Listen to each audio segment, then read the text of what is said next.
You're now watching the Mike Missanelli podcast on the BetRivers Network.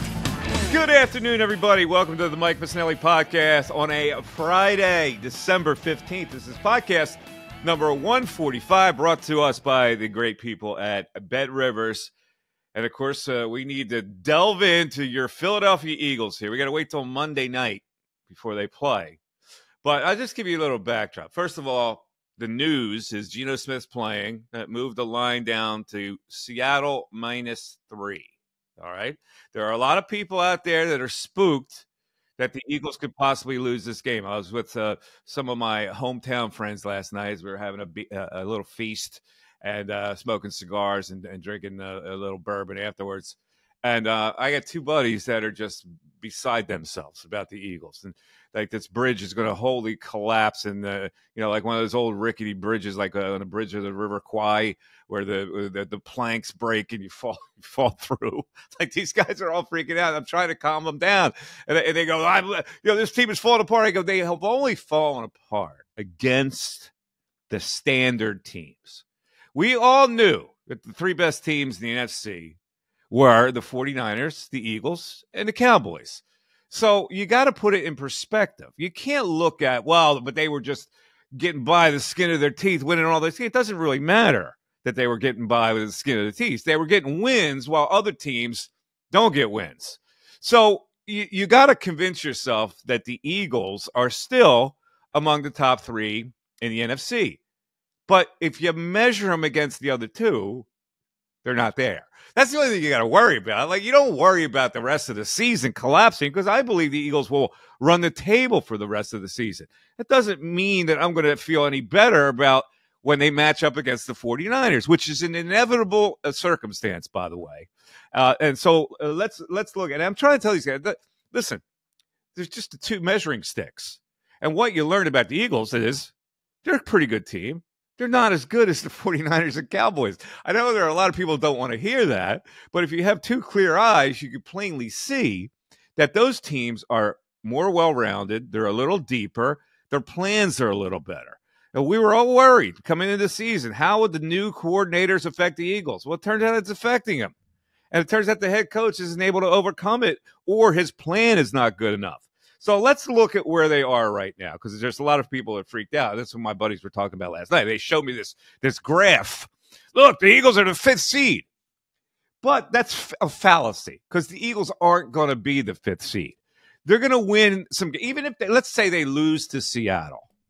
Dallas is going to lose one of their games. They have 3 tough games coming up, 2 on the road, 1 against the Dolphins, 1 at home against the Lions, and 1 at the Bills, which is this week. So there are 2 things going to happen. Eagles could sweep.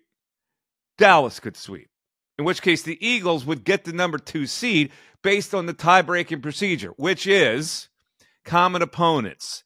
Dallas has lost to the Cardinals. If the Eagles beat the Cardinals and everything just pans out the way I just said, the Eagles will still get the number 2 seed. They're only the 5th seed right now because their record in the division is 1 less game than the Cowboys. Cowboys are 4-1, the Eagles are 3-1. That's why they're stacked the way they are, because if the season ended now, they would be the 5th seed. But that doesn't take into account that they have to play 2 more division games, and they're going to wind up tied with the Cowboys. And at that point, it goes to the 3rd tiebreaker, which is the common opponents, which the Eagles would have the edge on. All right, so let's not worry about that. Either way, whether they stay in the 5th seed or they get the 2nd seed, inevitably they're going to have to play the 49ers in San Francisco. Unless they get the 2nd seed, win their first game, which they will, to the Packers or Vikings, and then lose to the Lions at home, which to me is very possible. I don't think it will happen, but I think it's very possible.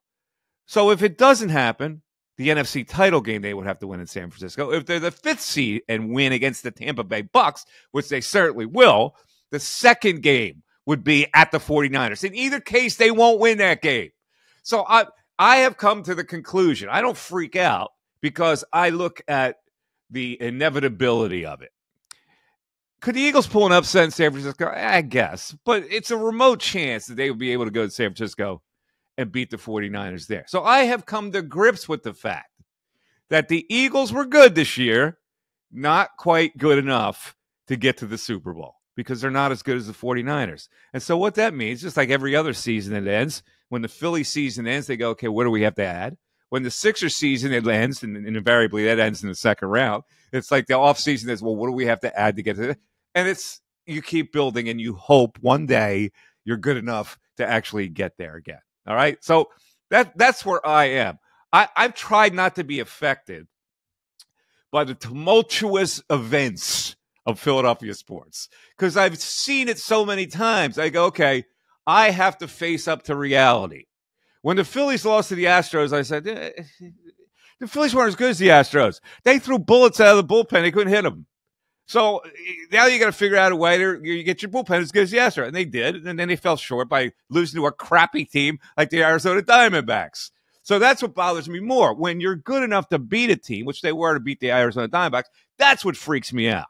When you're not as good enough to beat the Astros or the 49ers, that doesn't freak me out because that means the organization has failed somewhere along the line, and then they have to make up for their failures. And that's the inevitability of sports, and especially the inevitability of sports in Philadelphia. All right, let's look at the game now.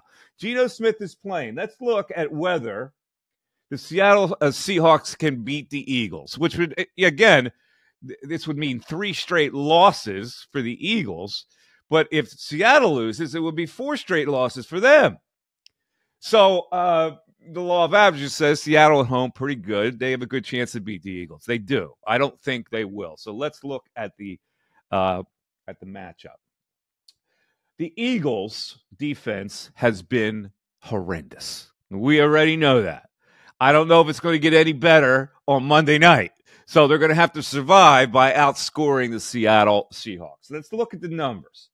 The Eagles surrender. First of all, their numbers on third down are abysmal, which should give you every indication that they're not as good as the 49ers and Cowboys. They're not at that top tier. If your defense can't get off the field and stop a team on third down, you're going to get ground down, and the other team's going to continue to move their drives, and they get in the red zone and score, right? One follows the other. Eagles surrender 32.7% more yardage on third down than they do on previous downs. I think that's mind-boggling statistic. The opposing offenses convert on third downs at a higher percentage versus the Eagles, 47.8% than the league average, which is 38.7%. They allow teams to convert on third down 47.8% of the time, which should tell you all you need to know. That's ridiculous. And so you got to look at what they're doing on defense, and you got to look at all this mishmash they put in there. With all these guys they've gotten on the street, and they've thrown an aftermarket part in there thinking that it's going to solve their problems, but it hasn't. Because when the front four doesn't get to the quarterback, and they haven't been, their back seven gives it up. All right, more statistics. The average offense converts third downs when needing 3 yards or less 59% of the time. The Eagles give it up 73.5% of the time. Third down and 3 yards or less, the Eagles are giving it up 73.5% of the time. I'm speechless. I'm speechless. These numbers are mind-bogglingly bad. Okay. First of all, the Seahawks, they've lost 4 straight already, so that would be 5 straight losses for them. The Eagles' pass defense, since we're talking about the back seven, they haven't stopped the run either, but their pass defense allows a rating of 98.4, which is 30th in the league. Now, a lot of that's because their safeties are a mishmash right now. A lot of it is because Bradbury and Slay haven't been that good, to be honest with you. 259.9 yards per game the Eagles' defensive pass defense allows per game. That's 28th in the league. How are you going to beat a good team? Really? All right, I'm not done. The Eagles have had back-to-back games of under 20 points. They didn't score an offensive touchdown last week. So I don't know what to tell you. Let's look at their defense. The Eagles are last in the NFL with a 48.1 rate on third downs allowed. They have only a 5.1% third down sack rate. Now, this is a team that got to the quarterback a lot. On third down, when you're thinking that you can put some heat on a quarterback, they don't get the quarterback. 5.1% sack rate on third down. They have allowed 61% conversion rate in their last 3 games, where they're giving up 451 yards on the average and 36 points per game on the average. Now, Sean Desai this week, the defensive coordinator, says they have to simplify things. What? You simplify? What are you simplifying?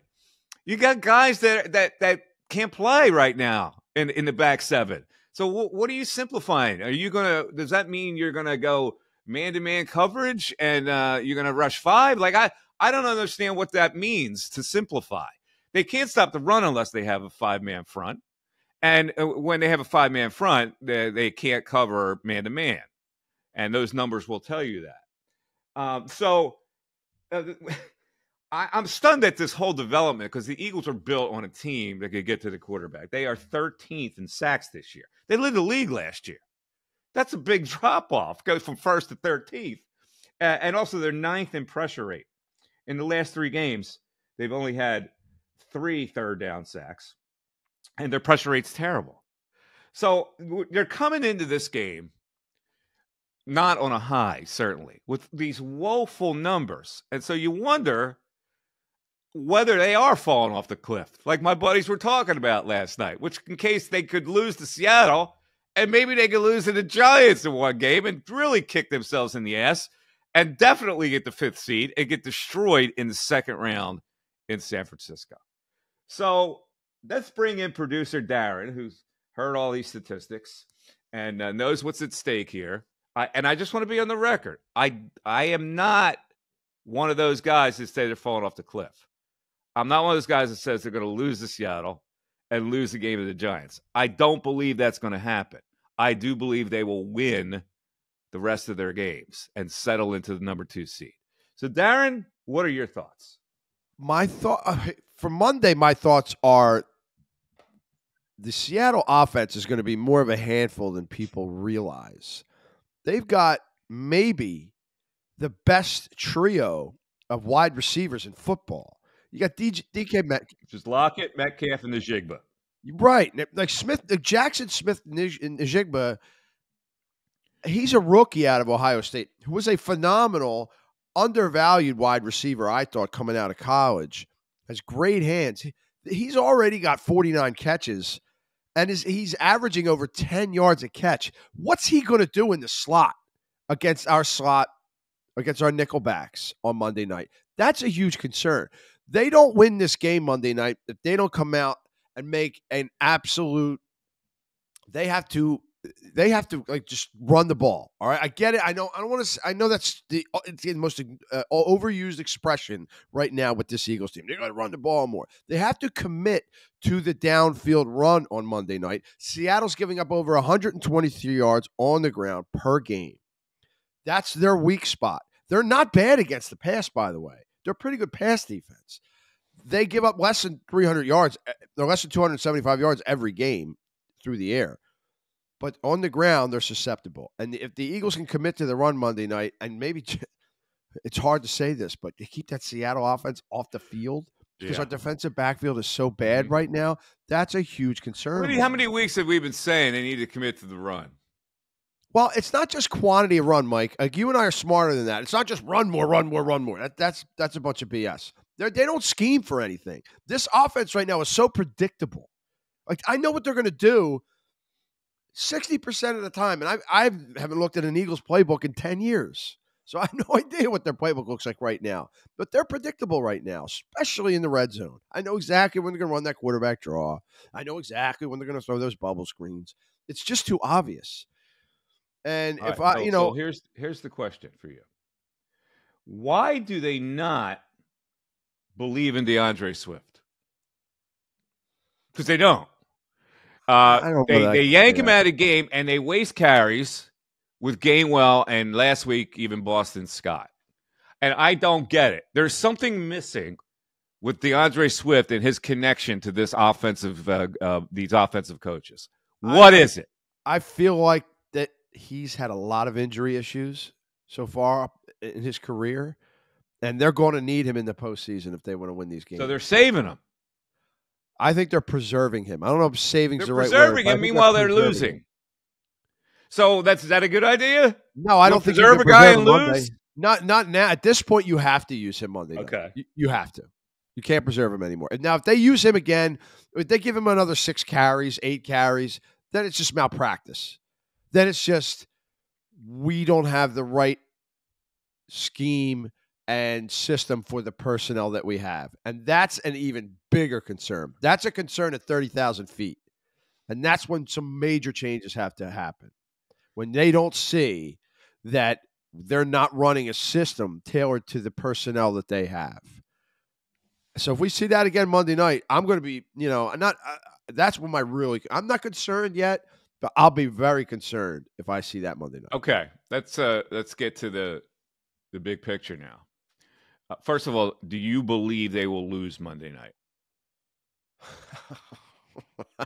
I think they're going to win, but it's going to be an ugly. Okay, you think they're going to win? Yeah. So if they win, then 3, I won't be surprised if they win this game by a point. Okay, so they win, and they run the table. Yes, because I don't think the Giants have the horses physically to keep up. Okay, well then here you go. They win Monday. They run the table. They get the 2nd seed, like we talked about for the last couple of weeks. Right. That scenario is inevitable to me, and I agree that they will win this game Monday, and they will win the rest of their schedule. There is no way that anybody can convince me that the Giants are going to beat the Eagles in one of those 2 games. And there's no way the Cardinals should be able to come in here and win that game either, although they're semi-dangerous at times. All right. So hold on. I got to ask you one more question, though, because you said a lot early on about San Francisco. You've been saying it for weeks. San Francisco gets that home field. Of your opinion, there's no way that they're going to San Francisco and winning, correct? None. Okay. Let me ask you this. Why is San Francisco are they really a home field advantage? Or is it just the fact that the Eagles won't have the home field advantage for their edge? Because Philadelphia is a home field advantage. Levi's Stadium in Santa Clara, California is by no means a home field advantage. What are you talking about? It's not. How is that not a home field advantage? Who the advantage? hell goes to that stadium and says, oh, man, I don't want to play in San Francisco where it's sunny and nice. You live in San Francisco? You have no idea whether that's a home field advantage. You're guessing that the Eagles have a better home field advantage. There isn't a soul alive that considers Levi's Stadium a major home field advantage, Mike. All right. Let's look at what they've done so far. They're a good team. At home. That's not saying they're not a good. Well, anyway, I'm just saying. Have they lost a game at home this year? They lost to the Bengals. All right, they lost to the Bengals at home when they had your man crush playing. That is it. That is their only loss at home, and it was to the Bengals. That's not a home field advantage. So wait a minute. You're making the case here. Hold on. You're making the case, as a homer would often do. No, that's not a big enough. Not a big a deal that the Eagles should go to San Francisco and win that game. No, I'm not saying that. I'm saying, why do you consider San Francisco such a major home field advantage? It's always an advantage for a home team in the playoffs, especially a good home team. How do you ignore that? Mike, because I don't think anybody's scared to play in San Francisco. Are the 49ers because they're a great team? No, okay. Are they the best team in the NFC right now? All right, let me ask you a question. Yes, they are. Okay. Yeah. How is the best team in the NFC going to lose at home, much less against a team where I just poured out these defensive numbers? Are you kidding me? Okay. I'm not asking about statistics. I'm asking you about the fear of going into San Francisco. There are teams that come to Philadelphia or go to Green Bay or go to Kansas City. Hold on. They go to Kansas City. They don't want to play there. They go to Green Bay. They don't want to play there. They go to New Orleans. They don't want to play there when they're good. Philadelphia The stadium itself Oh, holds stop. a little So bit you of have, oh you man, have I gotta bought deal with into these this fans. Philadelphia bully mentality when you should be looking at a good team is not going to lose at home I in the didn't say NFC they were a Championship bad game. team. I didn't even tell you the Eagles would win the damn I game. love I'm this is just what I love asking about you. I do you love the really fact consider that stadium a home I field lo- advantage? I love the fact that sometimes your homerism comes to the surface. I really do. I'm not And a homer. you I just you can never predict when it's going to come out, but this is an example of it. first All of a no sudden, that a no one rips 49ers the general manager more than me, so I'm not a homer. No one rips him more than me. Only Lou all right. Riddick hates Howie Roseman more than Okay. I All do. right. Well, listen, you think it's possible for the Eagles to win in San Francisco because Probably it's not, but it's not because of the home field because advantage. it's in the suburbs of the Bay Area, and I don't think they will lose that game. All right. Okay. So All right. there you go. All right. That's our Eagles talk for today.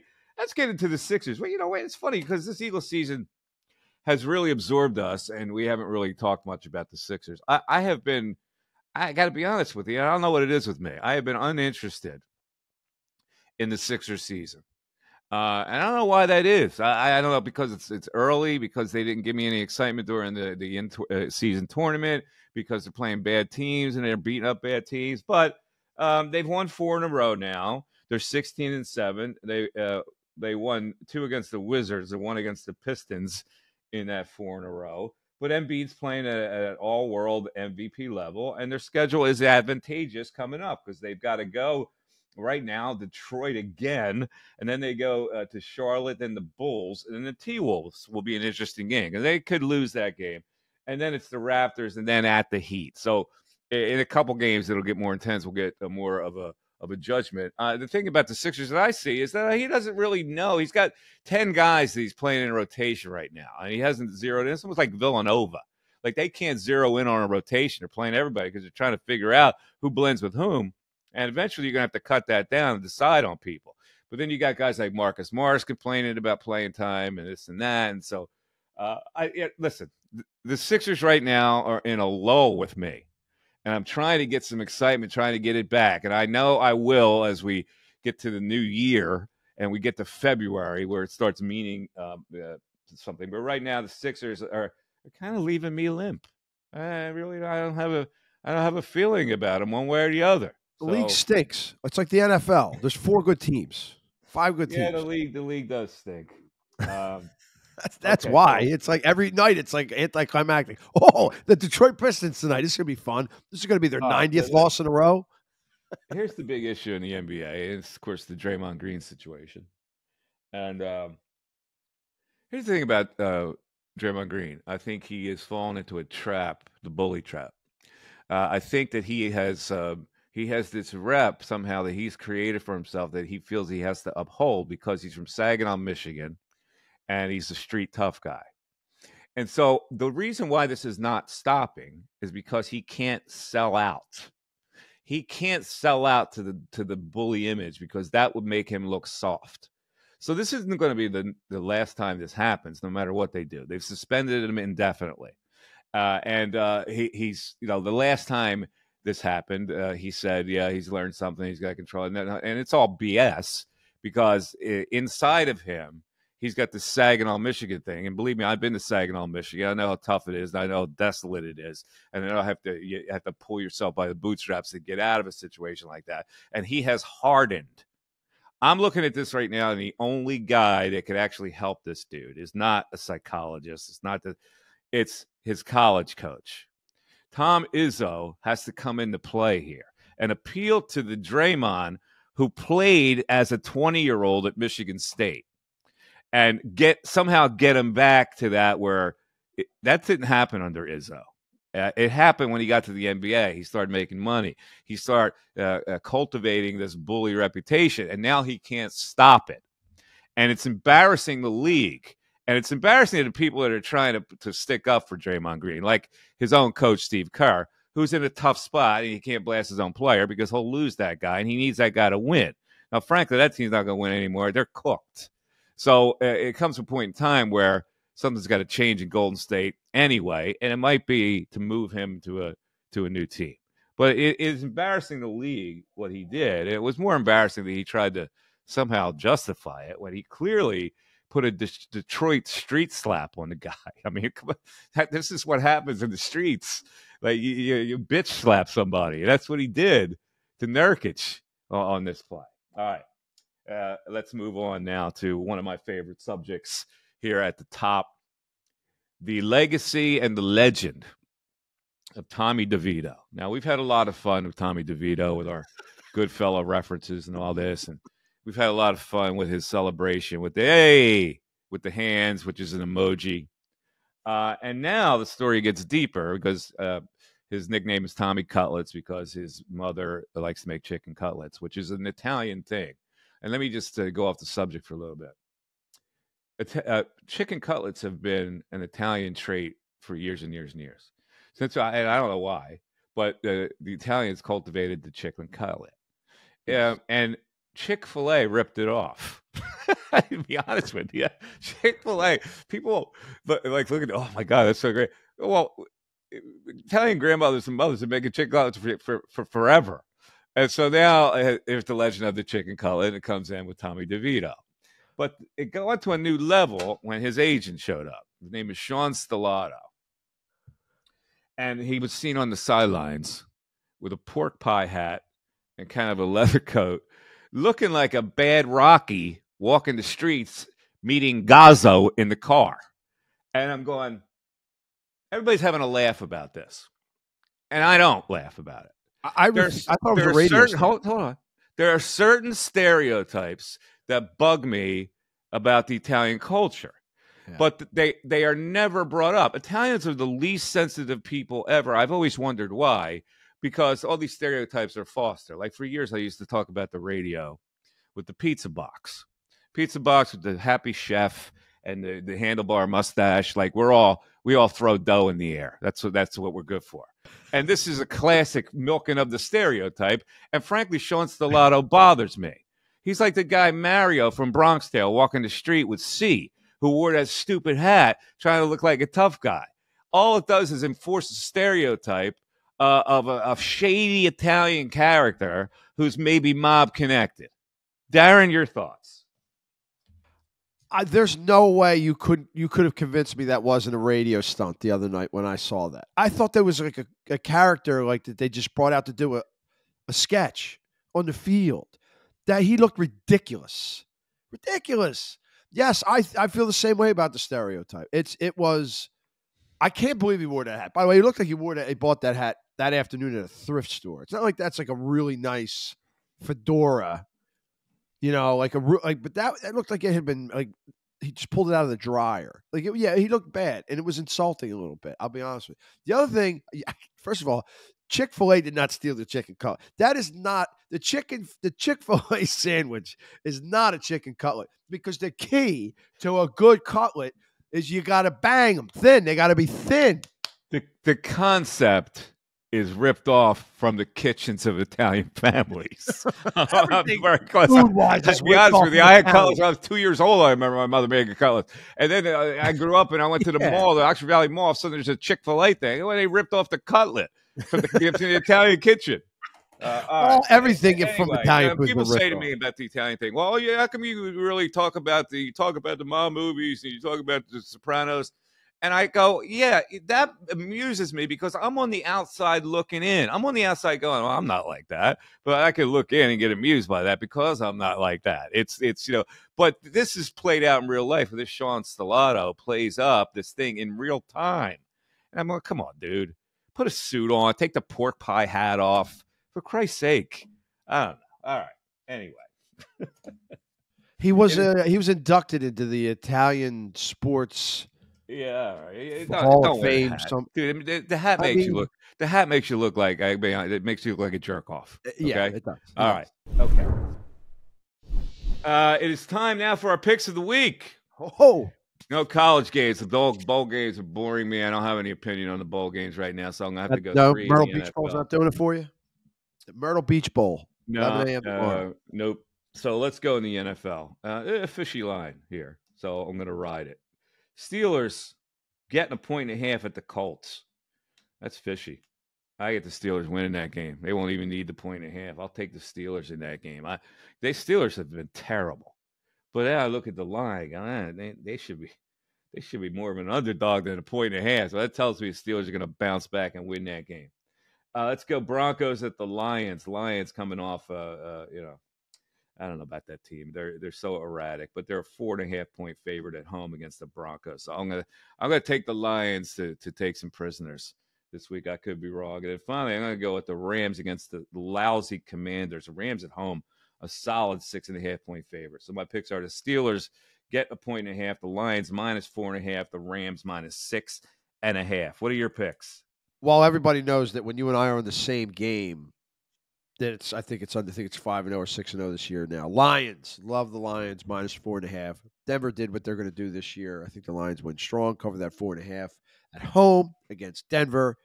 And I like Buffalo. I think Buffalo covers the 2 at home against Dallas. Dallas has been riding high. I think they're due for a bit of a letdown. Big emotional win for them at home last week. Now they got to go to Buffalo, where Buffalo needs the game. Buffalo is playing very well right now. Bills -2. Lions -4 against Denver. Bills -2 against Dallas. Okay. Well, you got Dallas maybe losing that game. Yeah, I think they lose Sunday. I do. You think Dallas loses to Buffalo? I do. Well, that would ease the minds of Philadelphia Eagles fans.